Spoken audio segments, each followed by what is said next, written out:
मेरे वीडियो हमारे प्राप्त चैनल करने का के लिए सभी लोगों मेरे का इस चैनल हार्दिक को स्वागत। सब्सक्राइब कीजिए। आज का दिन हमारे लिए एक महत्वपूर्ण दिन है, क्योंकि आज के ही दिन 12 जनवरी को अपने भारतवर्ष में दो महापुरुषों ने जन्म लिया। उनके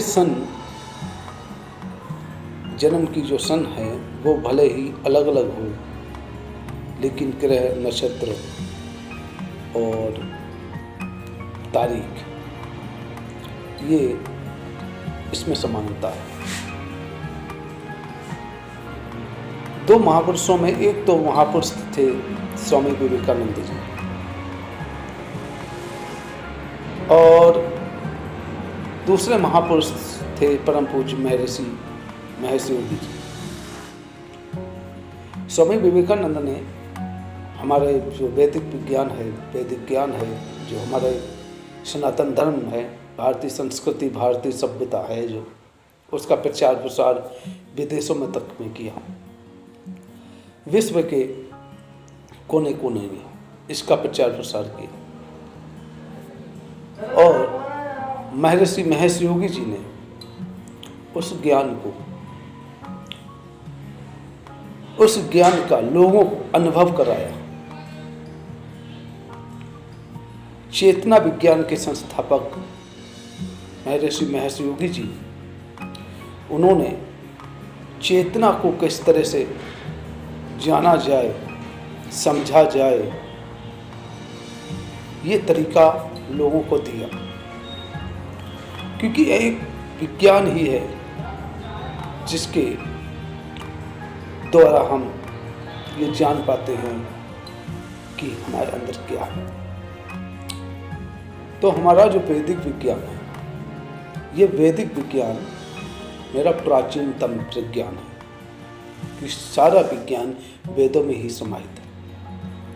तो आज का दिन परम पूज्य महर्षि योगी जी के संदेशों का दिन है, क्योंकि उनके संदेश जन जन तक पहुंचाए जाए। तो इस वीडियो में मैं आपके सामने उपस्थित हूँ। उन कुछ संदेश महर्षि योगी जी के हैं, वो आप तक पहुंचाना चाहूँगा। वैसे तो अगणित बहुत ही इतने महर्षि जी का ज्ञान इतना व्यापक है कि अगर हम इस वीडियो में आपको बताएं वो बहुत ही कम पड़े।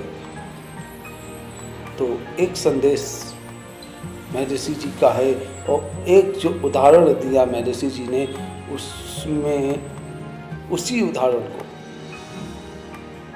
उन्होंने ये बता दिया उसमें कि हम अपनी चेतना विज्ञान को, अपनी चेतना को किस तरह से समझ सकते हैं, और चेतना तक हम किस तरह जा सकते हैं, किस तरह से हम चेतना को पहचान सकते हैं, जान सकते हैं।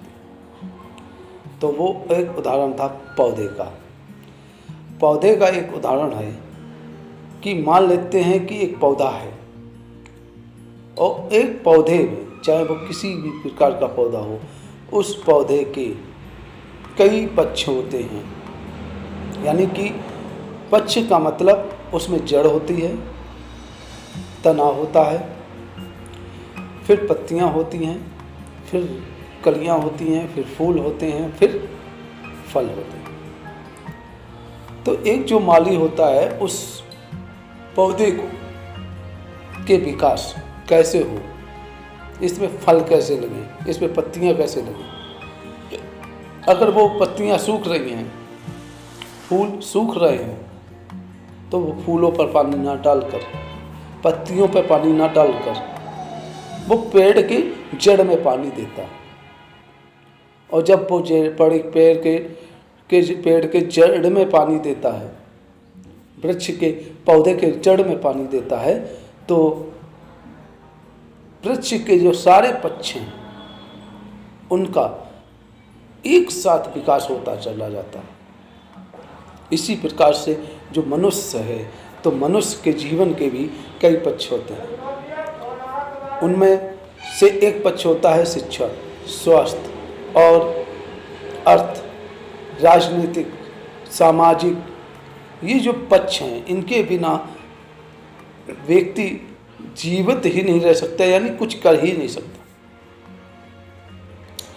आगे शिखरों तक नहीं पहुंच सकता, आगे अपनी उन्नति नहीं कर सकता, अपना विकास नहीं कर सकता, जब तक इन पक्षों का विकास नहीं होगा। तो कुछ लोग पक्षों के विकास करने के लिए एक पक्ष को पकड़कर उसका विकास करने में लग जाते हैं, और जब हम एक पक्ष का विकास करने में लग जाएंगे तो हमारे जो और भी पक्ष हैं जिनका विकास होना अत्यंत ही आवश्यक है, उनका विकास नहीं हो पाता।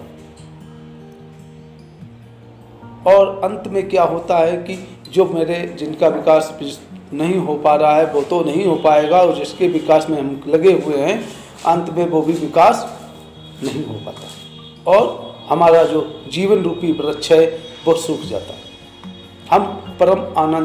हम आनंद के साथ में जीवन व्यतीत नहीं कर पाते। तो जिस प्रकार से माली वृक्ष की जड़ में पानी देता है, उसी प्रकार से हमारा जो जीवन रूपी वृक्ष है, और जीवन रूपी वृक्ष के कौन सा है? मेरी चेतना। ये शरीर नहीं है, ये शरीर तो एक निष्प्राय है, यानी कि ये शरीर तो से अगर कोई चेतना निकल जाती है शरीर बेकार हो जाता है। अगर आपका मृत्यु हो गई तो ये शरीर आपका बेकार हो जाता है, ये जलाया जाता है, दफनाया जाता है। तो जो कुछ भी है जड़ वो आपकी चेतना है, और चेतना को अगर हम सिंचित करते रहेंगे, चेतना की सिंचाई करते रहेंगे, गुड़ाई करते रहेंगे, उसमें पानी डालते रहेंगे, तो हमारे सारे पक्षों का विकास हो जाएगा। जिस प्रकार से एक पौधे के सारे पक्षों का विकास होता है, उसी प्रकार से हमारी जो जीवन है, जीवन के सारे पक्ष हैं, उनका विकास होता चला जाएगा, चाहे वो कोई सा भी पक्ष हो। तो इसलिए संदेश महर्षि जी ने दिया था, और यही एक चेतना विज्ञान है। और उनके जन्म दिवस के मौके पर आप तक, सब लोगों तक ये संदेश पहुंचाना मेरा एक कर्तव्य था, मेरा एक कार्य था, जिससे आप सभी लोग जीवन को आनंद की तरह जी पाए, आनंद के साथ में। क्योंकि जीवन एक आनंद है, और अगर हम जीवन को आनंद की तरह नहीं जिएंगे और जीवन में आनंदित नहीं रहेंगे, तो ये हमारा जो जीवन होता है वो हमारे लिए बेकार है।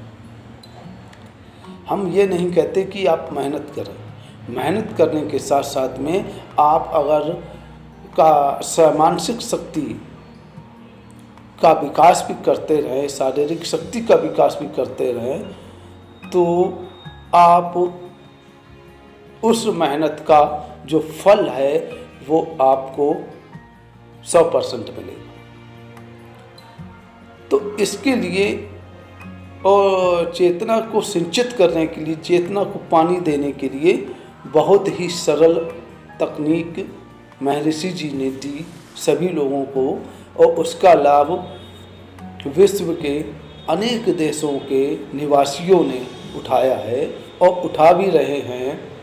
और वो तकनीक भारत में भी लोग उठा रहे हैं, और लेकिन वो कम परसेंट पे उठा पा रहे हैं। तो इसलिए आप सभी लोगों से ये मैं अपील करूंगा, और ये मैं आपसे रिक्वेस्ट करूंगा कि ये जो तकनीक है भावातीत ध्यान की, उसको आप अपनाएं, उसका आप अभ्यास करें, और अभ्यास करने के बाद उस ज्ञान का अनुभव प्राप्त करें जो ज्ञान आपके पास है।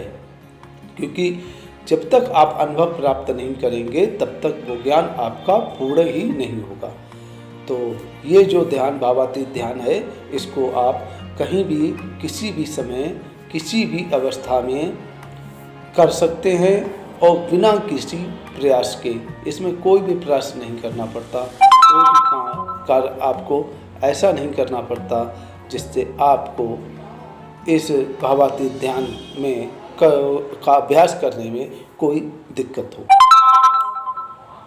तो इस वीडियो में सिर्फ इतना ही, और एक बार पुनः आप सभी लोगों को स्वामी विवेकानंद की जयंती की और महर्षि महेश योगी जी की जयंती की हार्दिक शुभकामनाएं, और मिलते हैं नेक्स्ट वीडियो में।